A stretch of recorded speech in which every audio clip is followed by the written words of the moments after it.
হযরত ইউসুফ আলাইহিস সালাতু ওয়াস সালামের ঘটনা। হযরত ইউসুফ আলাইহিস সালাতু ওয়াস সালামকে যখন তার ভাইরা কাফেলার কাছে, ব্যবসায়িক দলের কাছে বিক্রি করে দিল, আর ওই কাফেলা দল হযরত ইউসুফ আলাইহিস সালাতু ওয়াস সালামকে নিয়ে চলে গেলেন মিশরে। ওই যখন মিশরে নিয়ে যাইতেছিলেন ইউসুফ আলাইহিস সালাতু ওয়াস সালামকে, তখনও বিভিন্ন ধরনের কারামত এবং মুজেজা, অলৌকিক ঘটনা ইউসুফ আলাইহিস সালাতু ওয়াস সালাম দেখিয়েছিলেন। কাফেলার ভিতরে এক ব্যক্তি অসুস্থ ছিল, তাকে অতি তাড়াতাড়ি ইউসুফ আলাইহিস সালাতু ওয়াস সালাম ওই ছোট বয়সেই দোয়ার মাধ্যমে ওই ব্যক্তি সুস্থ হয়ে যায়। কাফেলার এক ঘোড়া অথবা উট চলতে পারতেছিল না, সেই ঘোড়া এবং উটও ইউসুফ আলাইহিস সালামের দোয়ায় সুস্থ হয়ে যায়। এইভাবে তারা মিশরে পৌঁছে যায় এবং মিশরে যাওয়ার পরে কাফেলার গ্রুপের যে প্রধান, সে হযরত ইউসুফ আলাইহিস সালামকে মিশরে যেখানে গোলাম বিক্রি করে সেই বাজারে তাকে তুলে, এবং সকল গোলামের ভিতরে হযরত ইউসুফ আলাইহিস সালামকে সবচাইতে সুন্দর দেখা যাচ্ছিল। বলেন সুবহানাল্লাহ। সকলের দৃষ্টি হযরত ইউসুফ আলাইহিস সালামের দিকে। মানুষ কিনতে আসছে গোলাম, কিন্তু তাদের দিকে কারো দৃষ্টি পড়ে না। যারা গোলাম ক্রয় করতে আসছে সবার দৃষ্টি হযরত ইউসুফের আলাইহিস সালামের দিকে পড়তেছে। কিন্তু গোলাম তো নিলামে ডাকাডাকি করতেছে, এত দিরহাম, এত দিরহাম, 100 দিরহাম, 200 দিরহাম, 500 দিরহাম, এভাবে ডাক চলতেছে। তো ইউসুফ আলাইহিস সালামের দাম বৃদ্ধি পাচ্ছে। প্রথমে 100 দিরহাম দাম হয়েছে, পরে 500 দিরহাম, পরে 1000 দিরহাম। যেখানে মানুষ 1000 দিরহাম দিয়ে 10টা গোলাম ক্রয় করে ফেলে, ইউসুফ আলাইহিস সালামকে দেখে কিছু মানুষ এরকম 1000 দিরহাম পর্যন্ত দাম করে ফেলছে। পরে ওই যে ব্যক্তি রয়েছে কাফেলা গ্রুপের যে প্রধান, সে চিন্তা করলো আরো দাম উঠবে, আমি আগেই বিক্রি করব না। বলতেছে 1000 দিরহাম, এর চেয়ে বেশি কেউ আছেন, কেউ এর চেয়ে বেশি দান করবেন? আরেক ব্যবসায়ী বলল আমি 1500 দিরহাম দিব। আরেক ব্যবসায়ী বলল আমি 2000 দিরহাম দিব। মিশরের তৎকালীন আজিজে মিসর, অর্থাৎ দ্বিতীয় ব্যক্তি যাকে বলা হয়, মিশরের দ্বিতীয় ব্যক্তি, প্রথম ব্যক্তি হলো বাদশা, আর দ্বিতীয় ব্যক্তি হলো আজিজে মিশর, অর্থাৎ মিশর রাজধানীর যিনি প্রধান, এবং এখন বর্তমানে বলা হয় মেয়র, এবং সেনাবাহিনীরও তিনি প্রধান, বিভিন্ন বাহিনীরও তিনি কি প্রধান, তাকে বলা হতো আজিজে মিশর। আজিজে মিশর সেই বাজারে আসলেন, আইসা তিনি দেখলেন যে একটা গোলাম অনেক দাম উঠছে, বিক্রি হচ্ছে, খুব সুন্দর দেখা যায়। তো আজিজে মিশরের কোনো বাচ্চা কাচ্চা ছিল না, তো সে নিজে এরকম চিন্তা করতেছিলেন একটা ছোট বালক যদি আমি ক্রয় করে আমার স্ত্রীকে দিতে পারতাম, তাহলে সে ওই বাচ্চাকে নিয়ে সে চলতো, আর এরকম মনে করতো যে আমার তো একজন বাচ্চা নিজের না হইলেও একজন তো আছে। তো এই ইউসুফ আলাইহিস সালামকে তিনি দেখলেন যে এই তো অনেক সুন্দর, এই বাচ্চাকে আমার স্ত্রীর সাথে, আমার স্ত্রী খুব পছন্দ করবে, মানাবে, তাকে আমি ক্রয় করে নিয়ে যাই। আজিজে মিশর বললেন আমি 3000 দিরহাম দিব। 3000 দিরহাম মানে এখন বর্তমানে বাংলাদেশে মেলা টাকা, অনেক টাকা। তো এই যে 3000 দিরহাম তিনি দিবেন, এটা বলে ওই গোলাম অর্থাৎ ইউসুফ আলাইহিস সালামকে খরিদ করলেন। খরিদ করে তিনি তার রাজ দরবারে নিয়ে গেলেন। হযরত ইউসুফ আলাইহিস সালাম রাজ দরবারে গেলেন, এত শান শৌকত অবস্থা, এত আলিশান ঘরবাড়ি তিনি এর আগে কখনো দেখেন নাই। এখানে তিনি আসছেন, হতভম্ব হয়ে গেছেন যে কোথায় আমাকে নিয়ে আসা হচ্ছে। তবে তিনি মনে প্রাণে বিশ্বাস করতেন আমি যেখানে যাচ্ছি, যাই করতেছি সবকিছু আল্লাহর পক্ষ থেকেই হচ্ছে। এই জন্য তিনি যেখানে তাকে নিয়ে যাওয়া হচ্ছে সেখানে তিনি যাচ্ছেন এবং কাজ করতেছেন। তো হযরত ইউসুফ আলাইহিস সালামকে নিয়ে আজিজে মিসর তার স্ত্রী, তার নাম ছিল জুলাইখা, তার নাম ছিল কি? জুলাইখা। এই জুলাইখার হাতে দিলেন, জুলাইখার হাতে দিলেন যে নাও, আমি তোমাকে সন্তান দিতে পারতেছি না। কিতাবের ভিতরে আছে আজিজে মিসর অক্ষম ছিলেন, নিপুংস ছিলেন, সন্তান তার কাছ থেকে হবে না। তো এখন স্ত্রীকে তো কিছু দিতে হবে, সন্তান না থাকলে তো স্ত্রী স্বাভাবিকভাবে থাকে না, সমস্যা হয়। এই জন্য ইউসুফ আলাইহিস সালামকে তার স্ত্রীকে হাদিয়া দিলেন, হাদিয়া। এই হাদিয়া পেয়ে তো জুলাইখা মহা খুশি, এত সুন্দর মানুষ, এত সুন্দর একটা গোলাম খরিদ করে নিয়ে আসছেন, আমাদের হাদিয়া দিতে হবে না, আমরা তাকে সন্তান হিসাবে স্বীকৃতি দিলাম। জুলাইখা বলল, আমরা এই গোলামকে সন্তান হিসাবে স্বীকৃতি দিলাম। তো তিনি স্বীকৃতি দিয়ে দিলেন। স্বীকৃতি দেওয়ার পরে বাস ছেলে নিজের ছেলের মতোই ইউসুফ আলাইহিস সালাম এই রাজ দরবারে বড় হইতেছেন। বিভিন্ন ধরনের জ্ঞান এবং শিক্ষা তার কাছে থাকার কারণে রাষ্ট্রের বিভিন্ন কাজও তিনি আঞ্জাম দিচ্ছেন। বসে থাকবেন কেন? খাবার দাবারের, যেখানে খাবার দাবার ব্যবস্থা হচ্ছে, রান্না বান্না হচ্ছে রাজদরবারে আরো অনেক গোলাম আছে, তাদের দেখভাল করা, তাদের বেতন ভাতা পরিশোধ করা, এবং আজকে রাজদরবারে কে কোথায় কি খাবে, সেই খাবারের আয়োজন ঠিকভাবে হলো কিনা, এই সমস্ত হিসাব নিকাশ বিভিন্ন কাজকর্ম করার জন্য একজন দক্ষ, বিচক্ষণ এবং লেখাপড়া জানেওয়ালা একজন লোকের প্রয়োজন। কি বলেন, ঠিক কিনা? তো ইউসুফ আলাইহিস সালাম তিনি সব জানেন, লেখাপড়াও জানেন, বিচক্ষণ তিনি রয়েছেন, সকল ধরনের গুণাবলী তার ভিতরে রয়েছে।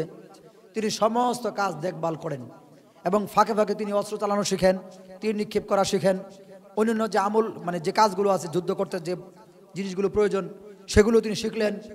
অস্ত্র চালানো, তরবারি চালানো সব তিনি শিখলেন, শিখতেছেন, আস্তে আস্তে তিনি বড় হচ্ছেন, শিখতেছেন।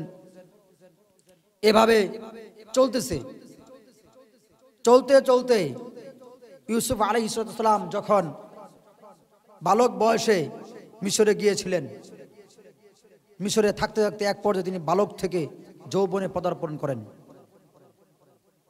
যখন তার বয়স ধরেন 20-22, কম বেশি হবে, 12 বেশি, 30-40, ঠিক তারিখটা মানে বয়সটা এরকম পাওয়া যায় না, তবে মোটামুটি তার যৌবনে তিনি চলে গেছেন। সেই বয়সে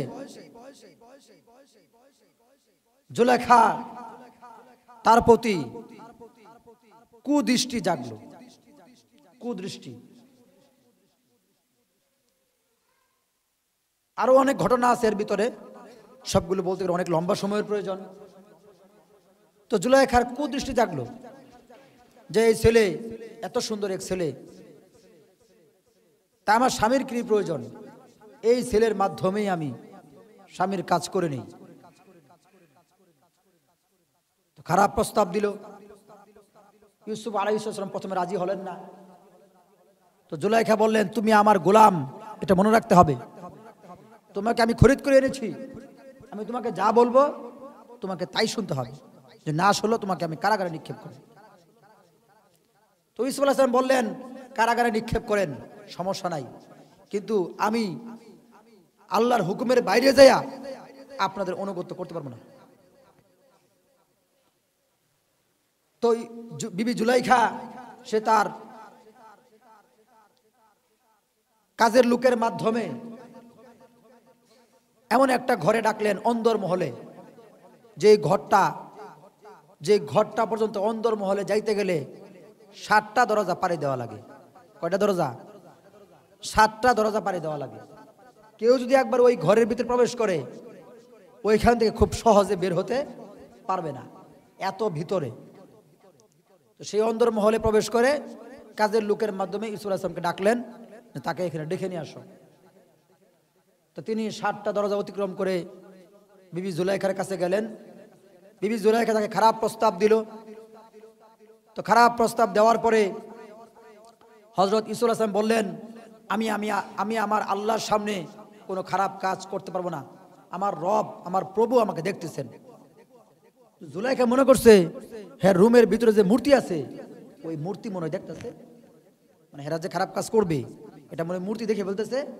এই জন্য মনে ইউসুফ আলাইহিস সালাম বলতেছেন যে আমি আমার খোদাবন্দের সামনে আল্লাহর সামনে প্রভুর সামনে আমি খারাপ কাজ করতে পারবো না, কখনোই করবো না। তো জুলাইখা বলতেছে এই সমস্যা, আমি এখনই আমাদের এই মূর্তি যে প্রভু তার শরীর এবং তার মুখমণ্ডল কাপড় দিয়ে ঢেকে দিচ্ছি। তো সে তাড়াতাড়ি করে কাপড় দিয়া বাস মূর্তির মুখ ঢেকে দেয়। আচ্ছা বলেন ইউসুফ আলাইহিস সালাম কি মূর্তির কথা বলছে? সে মনে করছে মনে হয় মূর্তির কথা বলছে। তো ইউসুফ আলাইহিস সালাম বলেন যে আমি তো এই মূর্তির কথা বলি নাই, এই মূর্তি তো শুধুমাত্র একটা পাথর, এ নিজে নড়তে পারে না, চড়তে পারে না, কিছু করতে পারে না, মানুষে এটাকে বানায়, এটা তো প্রভু হতে পারে না। আমার প্রভু উনি যিনাকে দুনিয়া এই চক্ষু দৃশ্যে দেখা যায় না, তিনি আসমানে রয়েছেন এবং তিনি সবকিছু দেখতেছেন। তিনি আমাকেও দেখতেছেন, আপনাকেও দেখতেছেন। আপনি যে অন্যায় প্রস্তাব আমাকে দিয়েছেন এটাও আল্লাহ তাআলা ভালো করে জানেন। আমাকে আপনি ছেড়ে দেন, আমি আপনার সাথে কোনোদিন অন্যায় কাজ করব না, অন্যায় কাজে লিপ্ত হব না। এই বেবিচার কাজ আমি কোনোদিন করব না, আপনি চাইলে হবে না। আমি আপনার এই হুকুম মানব না, আমি আপনার গোলাম ঠিক, কিন্তু আপনার অন্যায় হুকুম আমি মানব না। এর দ্বারা বোঝা যায় সরকারি চাকরি যারা করে যতক্ষণ পর্যন্ত ন্যায় এবং ভালো আদেশ কর্মকর্তারা উপরের কর্মকর্তারা দিবে ততক্ষণ পর্যন্ত কর্মচারীরা মানবে, কিন্তু যেই আদেশ আল্লাহর হুকুমের বাইরে চলে যাবে সেই আদেশ কর্মকর্তারা কখনোই মানবে না। এটা নিয়ম। ইউসুফ আলাইহিস সালাম তিনি এই সমস্ত জিনিস মানুষকে শিক্ষা দিয়ে গেছেন। তো তিনি মানেন নাই, জুলাইখার প্রস্তাব তিনি গ্রহণ করেন নাই। জুলাইখা তার উপরে আঘাত করলো, তারপরেও তিনি প্রস্তাব গ্রহণ করতেছেন না। এক পর্যায়ে সব দরজা বন্ধ, কোথায় যাবেন? এক পর্যায়ে জুলাইখাই তার দিকে এরকম আসতেছে, তাকে ধরবে। কিতাবের ভিতরে 2টা রিওয়ায়াত আছে। হযরত জিবরাইল আলাইহিস সালাম বলছেন, হে ইউসুফ আপনি দরজা দিয়ে পালান, আপনি দরজা দিয়ে এখান থেকে স্থান ত্যাগ করেন। আরেক জায়গায় আসছে হযরত ইয়াকুব আলাইহিস সালামের ছবি তার সামনে ফুটে ওঠে এবং তিনি বলেন, হে আমার বৎস, হে আমার ছেলে, তুমি তোমার পিছনে দরজা দিয়ে পালাও। তো তিনি ওহির আদেশ শুনে তালামারা দরজা, সবগুলো দরজা লক করা এবং চাবি হলো জুলাইখার কাছে। বাস তিনি রওনা দিলেন। দেখতেছে দরজা বন্ধ, তালামারা, চাবিও তার কাছে নাই, কিন্তু তিনি দৌড় দিলেন। কারণ দৌড় দিতে বলছে কে? আল্লাহ তাআলা ওহী পাঠাইছেন, দৌড় দেন আপনি।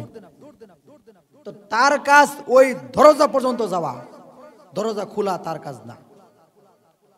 এই জন্য বান্দা আল্লাহর হুকুমের দিকে যেই পর্যন্ত পারবে সে ওই পর্যন্ত করবে, যেইটুকু পারবে না ওইটুকু আল্লাহর উপরে সুপর্দ করে দিবে। আমি এই পর্যন্ত আসছি, আমি আসতে পারছি তাই আসছি, এরপরে আমি আর যাইতে পারতেছি না, মাওলা তুমি দেখো। ইউসুফ আলাইহিস সালাম দৌড় দিলেন, দৌড় দিয়ে দরজা পর্যন্ত গেলেন। দরজার কাছে যাওয়াও শেষ, টাস করে দরজা খোলাও শেষ। সুবহানাল্লাহ। ওই দরজা তিনি পার হলেন, পরের দরজা তিনি আবার পরের দরজা পর্যন্ত গেছেন, সেই পর্যন্ত যাওয়াও শেষ, সেই দরজা খুলে গেল। এইভাবে তিনি সামনের দিকে অগ্রসর হইতেছেন, আর দরজা খুলতেছে, আর অগ্রসর হইতেছেন, দরজা খুলতেছে। 7ম নম্বর যে সর্বশেষ যে দরজাটা, মানে ঢুকতে প্রথম, বের হইতে 7ম, সেই দরজাটা তিনি খুলে বের হয়েই সামনেই খাড়া ইউসুফ, জুলাইখা স্বামী আজিজে মিসর, সেও এখানে উপস্থিত। তো সে বলতেছে, কি ব্যাপার ইউসুফ, তুমি এখানে কিভাবে আসলে? এই অন্দর মহলে তো আমি আর জুলাইখা ছাড়া কেউ প্রবেশ করে না, তুমি এখানে কেন আসলে, কিভাবে আসলে? এ কথা বলার পরে এই দিকে জুলাইখাও ইউসুফের পিছনে দৌড় দিচ্ছে ধরার জন্য, যে এই ছেলে যদি এখান থেকে বের হয়ে যায়, আজ মানুষকে বলে দেয়, তো উপায় নাই, আমার ইজ্জত সব যাবে। ধরার জন্য দৌড় দিচ্ছে। তো পরে দৌড় দিতে দিতে সর্বশেষ ধরা যায় ইউসুফ আলাইহিস সালাম জামার পিছনে ধরে টান দিয়ে সে যে বের হয়ে গেছে, সে ইউসুফ আলাইহিস সালাম বের হয়ে গেছে, জুলাইখা বের হয় নাই। তো যে কারণে পারাপারি করার কারণে ওই জামাটা ছিঁড়ে গেছে। জামা ছিঁড়ে বাস জুলাইখা ওই জামার অংশ আবার লুকায় ফেলছে। তো আজিজ মিশর জিজ্ঞাসা করতেছে, এখানে কি হয়েছে? ইউসুফ, তুমি ভিতরে কিভাবে গেলে? আমাকে উনি ডেকেছেন, আপনার স্ত্রী আমাকে ডেকেছেন, এই জন্য আমি ভিতরে গিয়েছি। তবে যে কাজ করতে তিনি বলেছেন সেই কাজ আমি করি নাই। আমি আপনারা মনিব, আমি আপনাদের প্রতি কৃতজ্ঞ থেকেছি, আমি অন্যায় কাজ করি নাই। তো অন্যায় কাজ যে করে নাই, আসামি তো কথা কই, আমি অন্যায় কাজ করছি না, কিন্তু প্রমাণ তো লাগবো, প্রমাণ লাগতো না। আসামি তো কই, আসামি কি কয় আমি অন্যায় কাজ করছি কথা বলে? তো সে হলো আজিজে মিশর, বিচারপতি, সবকিছুরই বিচার করে, আবার সেনাবাহিনীর প্রধান। সে বলতেছে, আমি তোমার কথা বিশ্বাস করি না, আমাকে প্রমাণ দাও, তুমি যে অন্যায় কাজ করো নাই, অন্দর মহলে তুমি প্রবেশ করেছো, অন্যায় কাজ করো নাই, আমাকে প্রমাণ দাও। ইউসুফ আলাইহিস সালাম বলতেছেন, আল্লাহ ছাড়া আমার আর কোনো প্রমাণ নাই, প্রমাণ যদি না থাকে শাস্তির জন্য প্রস্তুত হও। আর এইদিকে জুলাইখা বলতেছে, আপনার স্ত্রীকে নষ্ট করার জন্য আর আপনার স্ত্রীর সাথে খারাপ খারাপ কাজ করার জন্য সে অন্দর মহলে জোর করে প্রবেশ করেছে। জুলাইখা তো এখন ধরা পড়ে গেছে,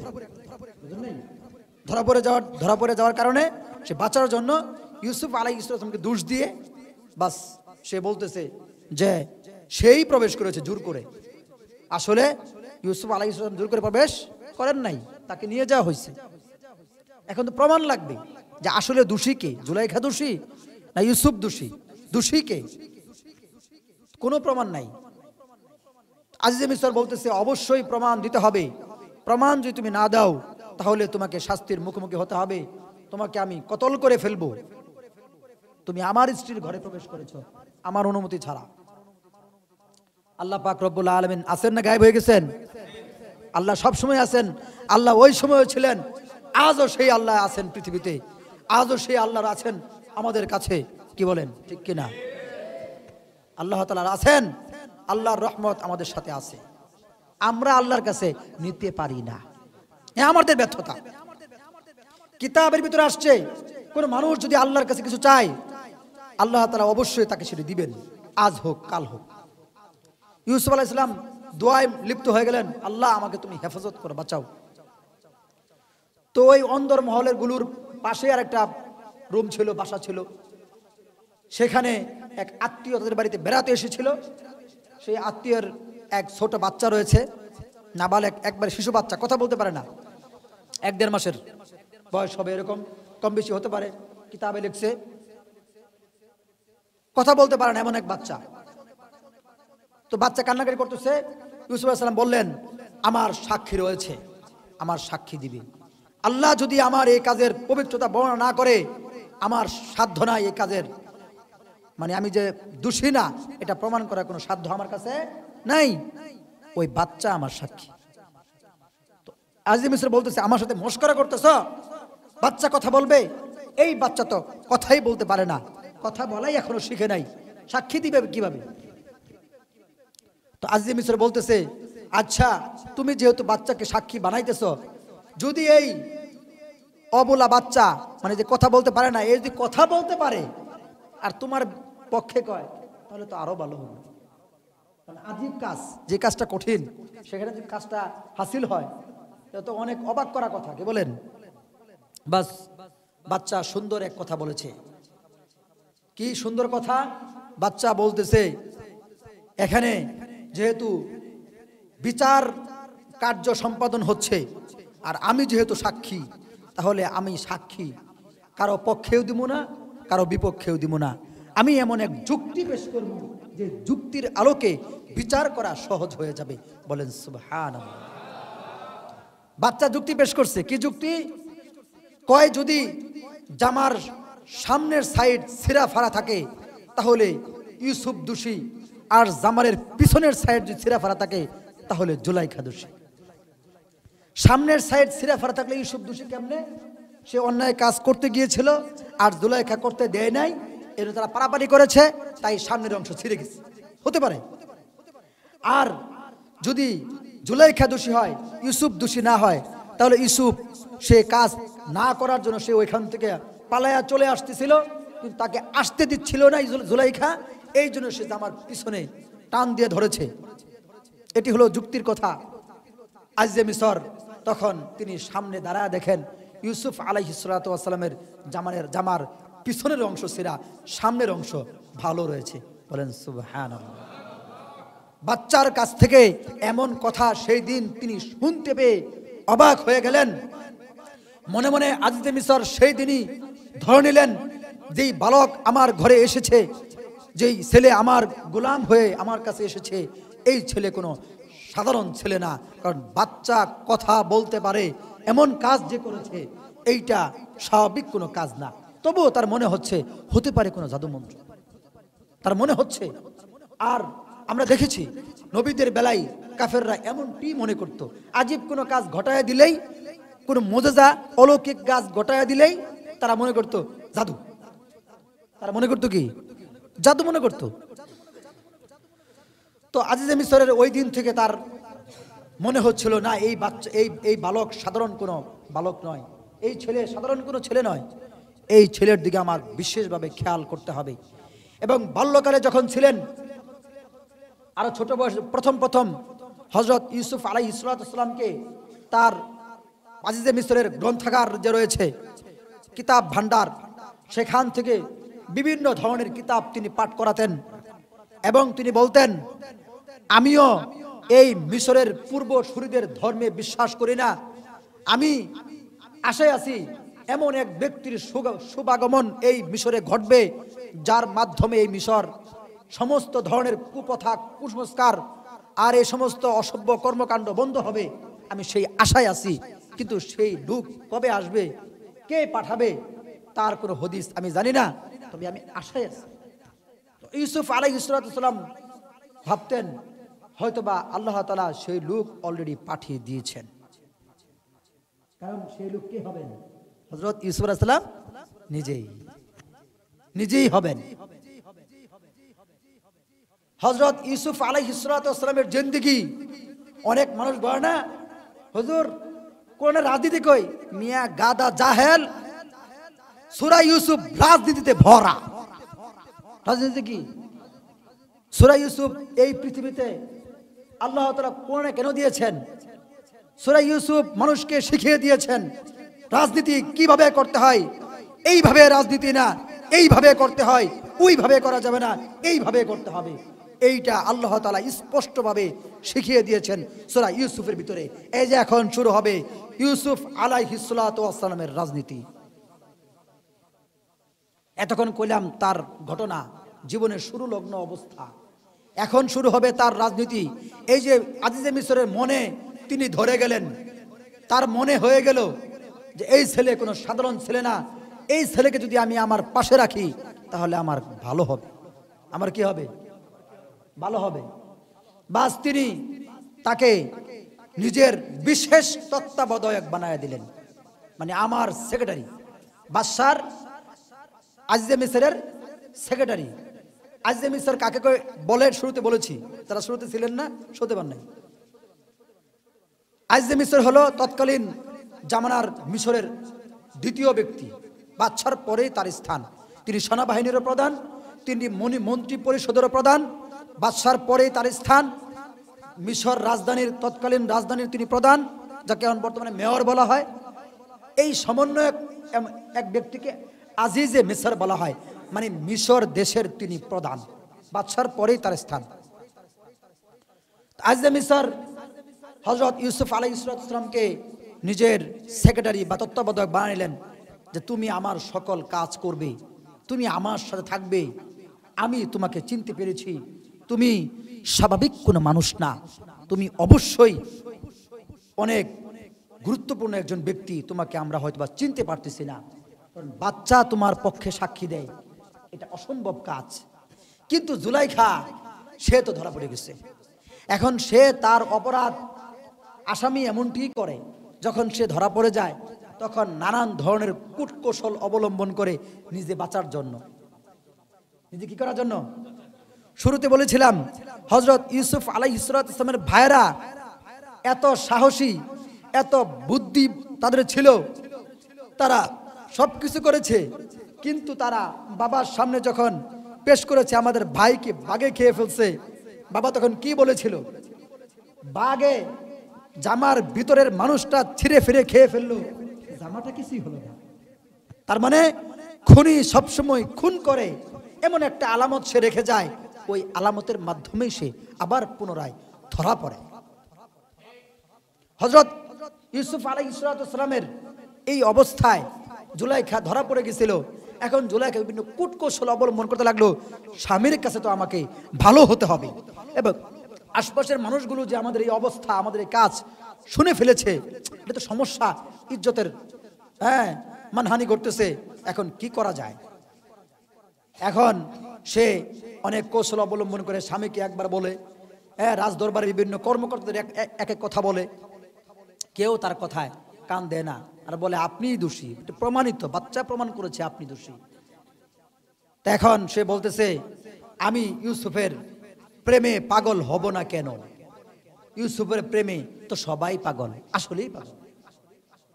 ইউসুফ আলাইহিস সালাম যখন জন্মগ্রহণ করেছিলেন তখন তৎকালীন সেই শহরে, সেখানের গ্রামের মানুষ তার জন্য পাগল ছিল, তার নিজের মা তার জন্য পাগল ছিল, হযরত ইয়াকুব আলাইহিস সালাম নিজে ইউসুফ আলাইহিস সালামের জন্য পাগল ছিল, এবং যে কোনো জীবজন্তু জানোয়ার ইউসুফ আলাইহিস সালামকে দেখলেই পাগল হয়ে যেত, মানে কাছে এসে পড়তো, আয়েশা সিজদা করতো, কথা বলতো। হযরত ইউসুফ আলাইহিস সালাম তিনি এতটাই সুন্দর ছিলেন, তো হযরত ইউসুফ আলাইহিস সালামকে তিনি বললেন যে ইউসুফের প্রেমে তো পাগল সবাই হয়ে যাবে। এর প্রমাণ, আমি একটা প্রমাণ দিতে চাই।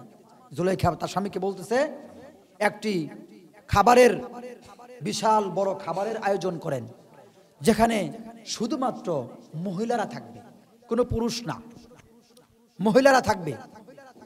রাজদরবারের যে সমস্ত উল্লেখযোগ্য ব্যক্তিবর্গ আছে তাদের স্ত্রীগণ এবং যে সমস্ত সুন্দরী কুমারী নারীরা আছে তারা এই খাবারে মেহমানদারিতে অংশগ্রহণ করবে, সেই মেহমানদারির ব্যবস্থা করেন। আজিজে মিসর বললেন, কি হবে এতে, কি ফায়দা? আমি যে সত্যি এক মানুষের প্রেমে পড়ে গেছি, ভালো লাগতেছে, এইটা যে যে কেউ এরকম পড়তে পারে আমার জায়গায় থাকলে, এটা বোঝানোর জন্য আমি আপনাকে এই কাজ করতে বলেছি। যেই কথা সেই কাজ। বাস মেহমানদারির ব্যবস্থা করা হলো, সকল মহিলারা এসে উপস্থিত, আর সকলকে বলা হলো আপনারা খাবার গ্রহণ করুন। সবাই সবার খাবার গ্রহণ করলো।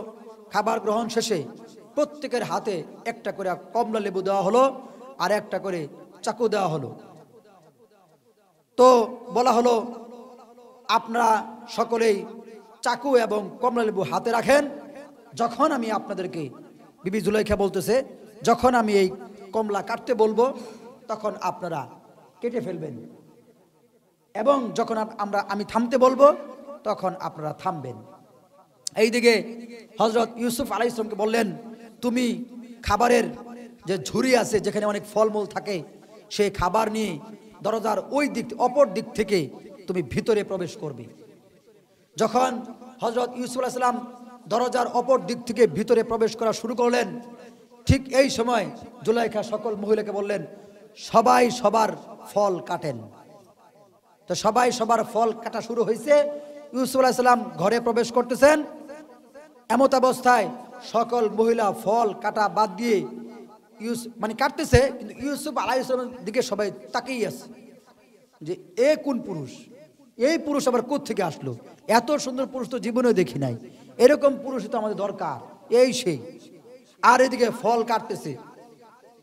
হযরত ইউসুফ আলাইহিস সালাম সেই দরজার ওই প্রান্ত থেকে যখন এই প্রান্তে চলে আসলেন, এই দিকে দেখতেছে সব মহিলা নিজের ফল কাটা বাদ দিয়ে আঙ্গুল কেটে ফেলছে। কি কেটে ফেলছে? সবাই আঙ্গুল কেটে ফেলছে। আঙ্গুল কাইটে সবাই বিনাশ, ফল কাটার খবর নাই।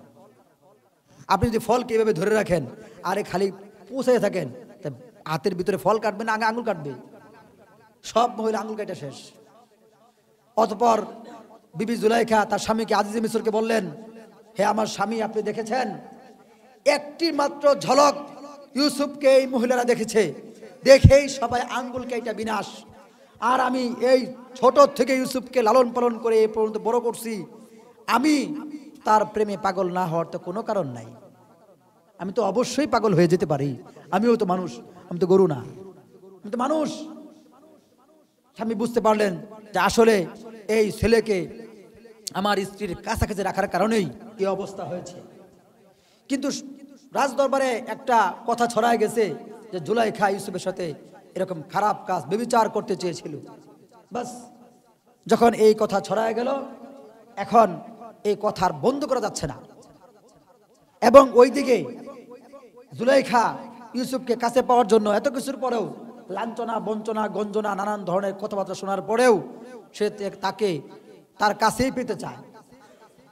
কোথাও আসছে জুলাইখা নিজেই কারাগারে পাঠিয়েছে, কোথাও আসছে যে আজিজে মিসর নিজেই তার স্ত্রীর কাছ থেকে ইউসুফ আলাইহিস সালামকে সরানোর জন্য, দূরে রাখার জন্য, কোথায় রাখবে, যেখানে রাখবে সেখানে যদি চলে যায়, এই জন্য কারাগারে পাঠিয়ে দিয়েছে। হযরত ইউসুফ আলাইহিস সালামকে কারাগারে পাঠিয়ে দেওয়া হলো। আর কারাগারে পাঠানোর পরে রাজ দরবার থেকে খালি ফরমান যাইতো, শাস্তির উপরে শাস্তি দাও, মহা শাস্তি দাও, যেন সে রাজাদের অর্থাৎ আজিজে মিসর এবং তার স্ত্রীর অনুগত্য পোষণ করে, কথা শোনে, অবাধ্য গোলাম না হয়। এই গোলাম অবাধ্য, এই গোলামকে শাস্তি পেতে হবে, শাস্তি করতে হবে। তো কারাগারে যারা কারাগারে ইউসুফ আলাইহিস সালামকে নেওয়ার পরে যারা কারাগারের কারারক্ষী রয়েছে বা কারাগারের দায়িত্ব নিরাপত্তা যারা রয়েছে, তারাও হযরত ইউসুফ আলাইহিস সালামকে দেখে পাগল হয়ে গেছে। সবাই খালি পাগলই হয়ে যায়। তো কারারক্ষীরা বলতেছে, এত সুন্দর মানুষ এরকম উল্টাপাল্টা করতে পারে, এটা তো আমাদের বিশ্বাস হয় না। আপনারা তাকে মনে হয় বিনা অপরাধেই কারাগারে পাঠাইলেন। তো পরে আজিজে মিসরের যে প্রতিনিধি সে বলতেছে, যা হুকুম দেওয়া হয়েছে মিয়া তাই করেন, প্রশ্ন করেন কে? নিরাপরাধ মানুষও কারাগারে থাকে, সবাই কি অপরাধ করে আসে নাকি? কি বলেন? আসলে কথা তাই, সবাই কি কারাগারে অপরাধ করেই যায়? এই যে আলেমরা শেখ হায়না ধরেছিল, সবাই কি অপরাধ করে কারাগারে গিয়েছিল? কেউ অপরাধ করেছিল? তাহলে সবাই কারাগারে অপরাধ করে যায় না, কেউ বিনা অপরাধেও যায়, বিনা অপরাধেও। তো আজিজে মিসরের পক্ষ থেকে ওই প্রতিনিধি এই কথা বললেন যে সবাই অপরাধ করে কারাগারে আসে না, কেউ বিনা অপরাধেও আসে। আজিজে মিসর পক্ষ থেকে হুকুম দেওয়া হয়েছে, আপনারা হুকুম পালন করেন, শাস্তি দেন তাকে। সকালে মারবেন 10 দুররা, বিকালে মারবেন 10 দুররা, খানা দিবেন এক বেলা, কারাগারে সে থাকবে। এবং এছাড়াও যদি এক্সট্রা কোনো শাস্তির কথা বলা হয় সেটা প্রয়োগ করতে হবে। তো কারাগারে আসার পরে তিনি হযরত ইউসুফ আলাইহিস সালাম কারাগারে এসে দেখেন কারাগার এত পরিমাণ ময়লা আর এরকম দুর্গন্ধ, আর এর সব জায়গায় অবস্থা খুব খারাপ, অন্ধকার। তিনি কারাগারকে আলোকিত করলেন, সব ময়লা পরিষ্কার করলেন, সবাইকে তিনি দিনের দাওয়াত দিলেন, সবাইকে তিনি যারা অসুস্থ তাদেরকে সেবা করে থাকলেন, যারা এরকম মাথা ব্যথা করে তিনি তাদের মাথা টিপে দেন, তাদের সুস্থতার জন্য ব্যবস্থা করেন। মানে কারাগারের যে অবস্থা, তিনি সেখানে থেকেই এই ভিতরে থেকে যা যা করা সম্ভব তিনি তা শুরু করেছেন। কারারক্ষীরা তাহলে মারতে আসে, সকালবেলা মারতে হবে 10 দুররা, আবার বিকালবেলা মারতে হবে 10 দুররা। যখনই মারতে আসে দেখে তিনি কারো না কারো সেবা করতেছে, কারো না কারো তিনি মানে কাজ করতেছে, কাউকে খাওয়া দিচ্ছে, কাউকে তিনি এরকম কুলে নিয়ে বসে আছে, মানে মাথা তার কুলে নিয়ে বসে আছে, ঘুমাইতেছে, কারো তিনি শরীরে হাত বোলাই দিচ্ছে। আচ্ছা আপনারা বলেন, আসামিকে যদি কারারক্ষী এসে দেখে যে খুব ভালো কাজ করতেছে, ওই সময় কি ওই ব্যক্তির আর মারতে মনে চায়? চায় না। এই লোককে কেন মারবো আমরা? এই লোক তো আমরা কারাগারকে ঠিক করে রাখতে পারতেছি না, কিন্তু এই লোক আওয়ার পরে তো কারাগার ঠিক হয়ে গেছে। সবাই এখন ঠিকভাবে খাওয়া দাওয়া করে, ঠিকভাবে খাবার তুলে, খাবার নেওয়ার সময় মারামারি হয় জেলে, জেলের ভিতর খাবার নেওয়ার সময় কি হয়, কিন্তু হেদের কারাগারে ইউসুফ নবী যাওয়ার পরে আর কোনো মারামারি হয় না, কোনো মারামারি হয় না, কেউ অসুস্থ থাকে না, কাউকে নিয়ে টেনশন করতে হয় না। এত সুন্দর এক পরিবেশ হয়ে গেল। এই লোকরে এরা কেন মারতে বলে? কারারক্ষীদের মনে প্রশ্ন, কেন এই লোকরে মারতে বলে খামাখা? এত সুন্দর মানুষ। পরে ইউসুফ আলাইহিস সালাম বেশ কিছুদিন, প্রায় 1-1.5-2 বছর এরকম শাস্তি দেয়। মারামারি করার পরে হযরত ইউসুফ আলাইহিস সালাম বললেন, ইউসুফ আলাইহিস সালামকে কারারক্ষীরা বললেন যে শোনেন, আমরা আপনাকে মারবো না, কারণ আপনি আমাদের জন্য মঙ্গলজনক এক ব্যক্তি। তারা আদেশ দেখ, কিন্তু আমরা আপনাকে মারবো না।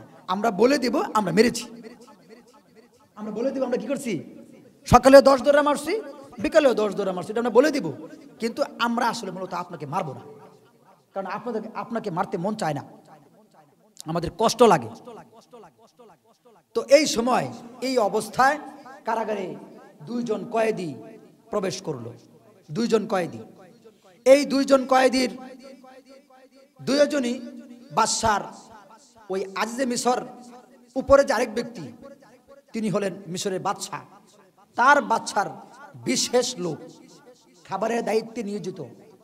এক একজন এক এক খাবারের দায়িত্ব নিয়োজিত থাকে না, বাদশার যারা বাদশা থাকে, কেউ পানি আনার দায়িত্বে, কেউ খাবার, নানান ধরনের খাবার ছিল সেই তৎকালীন জামানায়, সে সমস্ত খাবারের দায়িত্বে ছিল।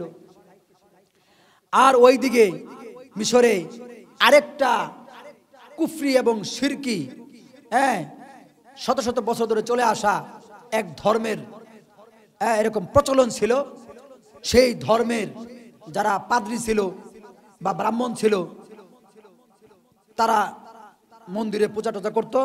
সারা দেশেই তাদের একটা প্রভাব প্রতিপত্তি রয়েছে। ধর্মের লাইনে যারা চলে তাদের মহব্বত সকলের অন্তরে থাকে স্বাভাবিক। তো ওই ধর্মের যারা প্রধান পাদ্রী, তাদের সাথে বাদশার বনিবনা খুব কম হতো। এটা আসলে এই যে এখনকার জামানা যারা রাষ্ট্র চালায়, এদের সাথে ধর্মওয়ালাদের বেশি একটা বনিবনা হয় না, কি বলেন? মানে আলেম উলামাদের সাথে বাদশাদের সাথে বেশি একটা বনিবনা হয় না, কারণ বনিবনা তো হবেই না, কারণ আলেম উলামারা বলে ধর্মের কথা, বাদশা শুনে জনগণের কথা আর নিজের ক্ষমতা পাকাপোক্ত করার কথা, এই জন্য কথা বনিবনা হয় না। তো বাদশার সাথে ওই ধর্মের যারা পাদ্রী ছিল, প্রধান দায়িত্বে ছিল, তাদের সাথে বনিবনা হতো না।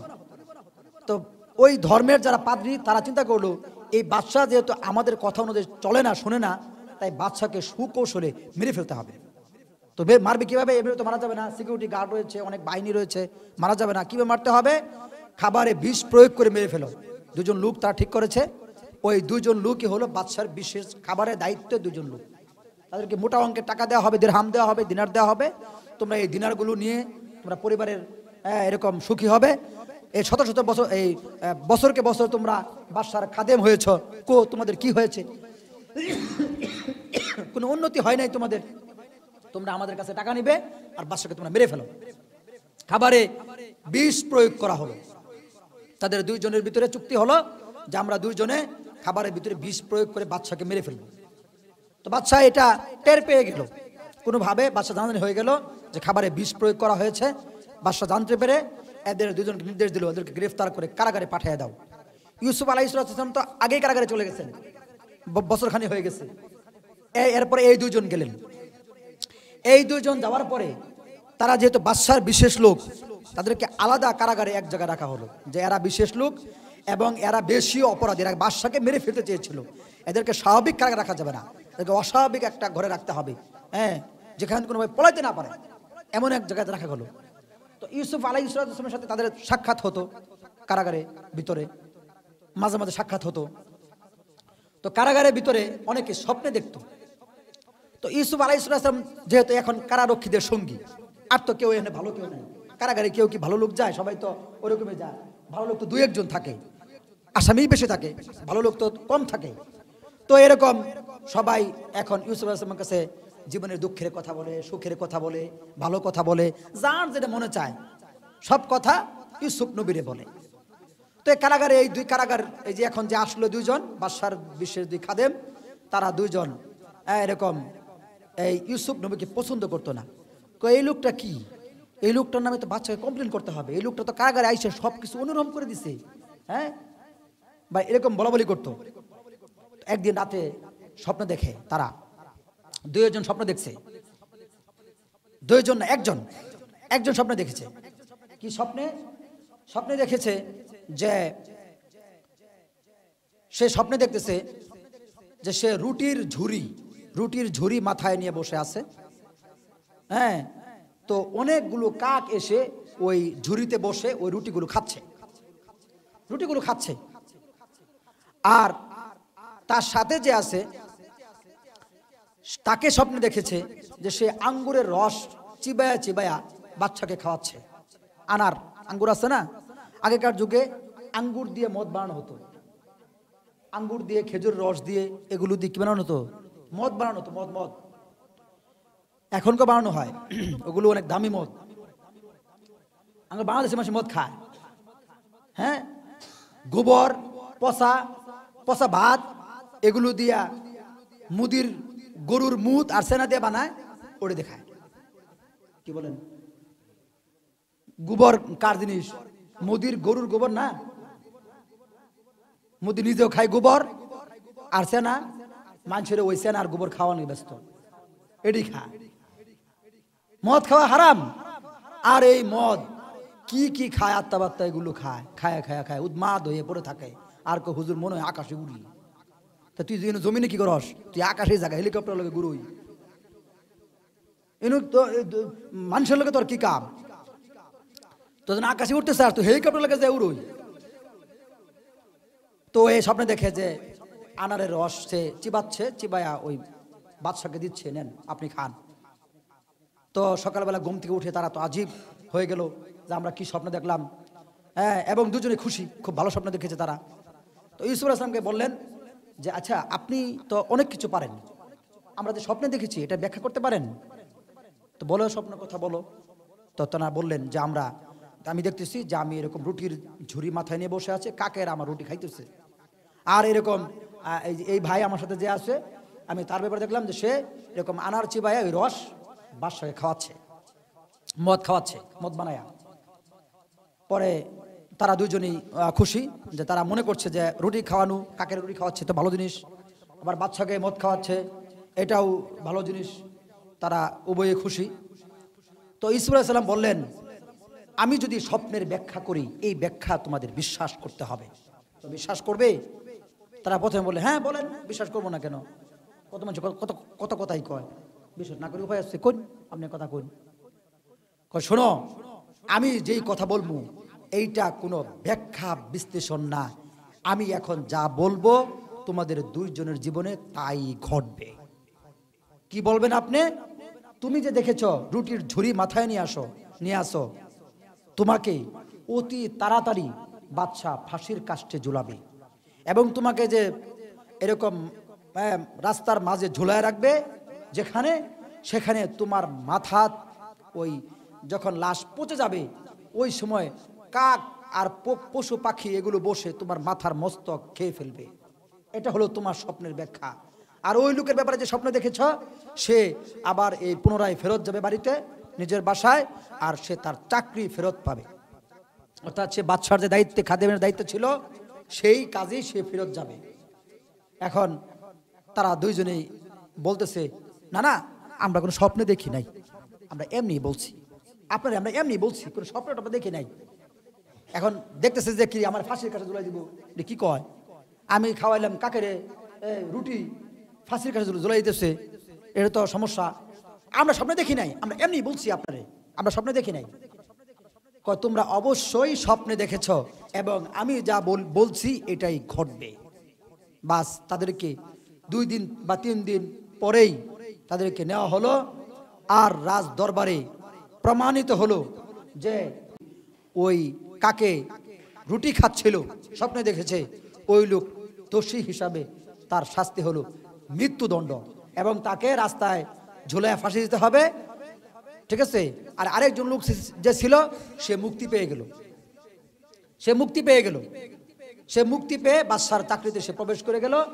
আর এই লোককে ঝুলানো হলো বাদশার হুকুম মোতাবেক, রাস্তার পাশে ফাঁসির কাস্টে তাকে জড়ানো হলো। আর কাকে এসে তার মাথার থেকে সেই মস্তক খাচ্ছে। তো ওই মস্তক খাওয়া দেখে ওই পাশে জন যে ছিল আরেকজন, সে বলতেছে ওই যে কি ব্যাখ্যা করেছিল কারাগারে এক কয়েদি, সেটাই তো সঠিক হলো, আমি তো মুক্তি পেয়ে গেলাম। আর আমার সাথে যে ছিল সে তো যে স্বপ্ন দেখেছিল সেই ব্যাখ্যায় যে করেছিল সেই ব্যাখ্যাই সঠিক হলো। এটা মূলত হয়েছিল এই বাদশাকে মেরে ফেলার জন্য। ওই রাষ্ট্রের যারা পাদ্রীগণ ছিল তারা ষড়যন্ত্র করে বাদশাকে মেরে ফেলার জন্য এই কাজটি করেছিল। কিন্তু পাদ্রীরা এতে দোষী সাব্যস্ত হয় নাই। এই জন্য যে ব্যক্তি এই কাজের দায়িত্ব নিয়েছে সে বলে নাই, সে এই জন্য বলে নাই যে আমাকে বাচ্চাকে হত্যা করার জন্য এই কাজটি দিয়েছে পাদ্রীরা।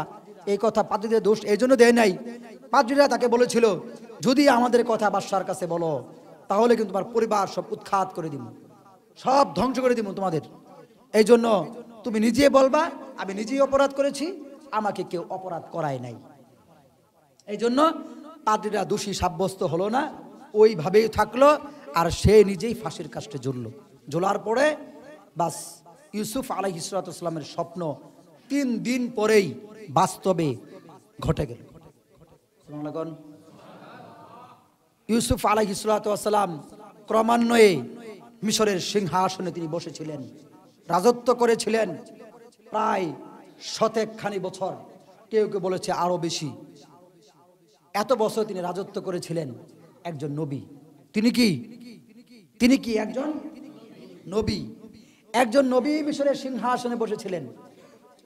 হযরত সুলাইমান আলাইহিস সালাম সিংহাসনে বসেছিলেন এবং সারা পৃথিবীর রাজত্ব করেছেন। আমাদের রসুল মদিনা সনদ যে সংবিধান, সেই সংবিধানের বাচ্চা হয়েছিলেন, প্রেসিডেন্ট এবং প্রধান বিচারপতি হয়েছিলেন। এরপরেও আমাদের বাংলাদেশের কিছু লোকে বলে রাজনীতি, ধর্ম নিয়ে রাজনীতি করা যাবে না। কি বলেন? শৈলা গুসায় শুধু জলে আর জলে, ধর্ম নিয়ে রাজনীতি করা যাবে না। তো এই যে নবী কয়েকজন নাম করলাম, সুলাইমান আলাইহিস সালাম সারা পৃথিবীর বাদশা ছিলেন। তাহলে যদি ধর্ম নিয়ে রাজনীতি অপরাধ হয়, তো সুলাইমান নবী সবচেয়ে বড় অপরাধ কি? তাই না? ধর্ম নিয়ে যদি রাজনীতি কি হয়, অপরাধ হয়, তাহলে সুলাইমান নবী কি সবচেয়ে বড় অপরাধী না? কারণ সারা পৃথিবীর বাদশা তো কেউ হয় না। কেউ হয়? এখন তো সারা পৃথিবীর বাদশা কেউ নাই, সব এক খণ্ড রাষ্ট্রের বাদশা, সারা পৃথিবীর বাদশা কেউ না।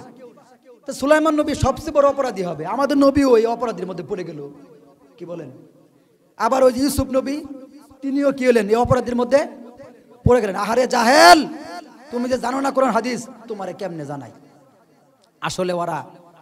আসলে ওরা ধর্মকে রাজনীতির ভিতরে নিতে চায় না। এই জন্য যে ধর্ম যদি রাজনীতির মধ্যে ঢুকে পড়ে তাহলে সব ভালো হয়ে যাবে, সব আল্লাহওয়ালা হয়ে যাবে, বদমাশি কর্মকাণ্ড বন্ধ হয়ে যাবে, সন্ত্রাসী বন্ধ হয়ে যাবে।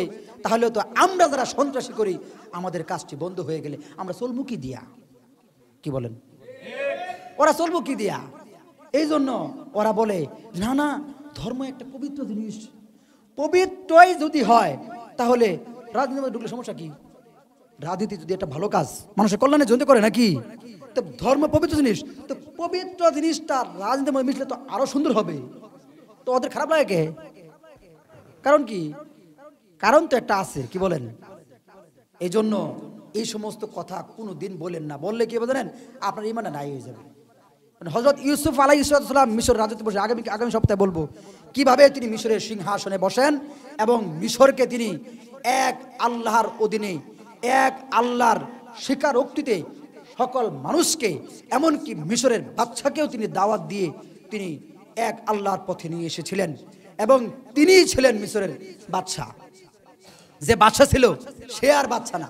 বাদশা বলে আমি আর বাদশা না, আপনিই বাদশা, আপনি মিশর দেশের বাদশা। প্রায় 100 বছরের বেশি তিনি এই মিশরে রাজত্ব করেছিলেন। হযরত সুলাইমান আলাইহিস সালাম বহুত বছর তিনি এই মিশরে, এই সারা পৃথিবীর রাজত্ব করেছিলেন। সুতরাং এই সমস্ত কথা কোনো দিন মনের বলবেন, যা জানেন না ওইগুলো নিয়ে চুপ থাকবেন, তাহলে আপনার ইমানটা নষ্ট হবে না। রাত্তাবাতা শরীয়ত নিয়ে বলবেন, ইমানটা চলে যাবে। আপনিও বেঈমান হয়ে কোন সময় কবরে যাবেন ঠিক নাই, কারণ যখন তখন মানুষ মরে যেতেছে। কি বলেন? চা খাইলেন, একসাথে বসে চা খাইলেন, একটু পরে আপনি বাদ গেছেন, হেওয়া বাদ গেছে, শুনেন মরে গেছে। এই একটু আগে না চা খাইলে আমি হনে মরে গেল কেমনে, এমনি মরছে। এটাই নিয়ম। সময় চলে আসলে আর 1 সেকেন্ড সময় তাকে দেওয়া হবে না।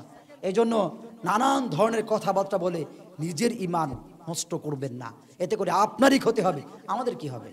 আমরা তো ফেরিওয়ালার মতো ফেরি করতেছি দিনের কথা। আল্লাহ তাআলা আমাদেরকে বোঝার তৌফিক দান করুন।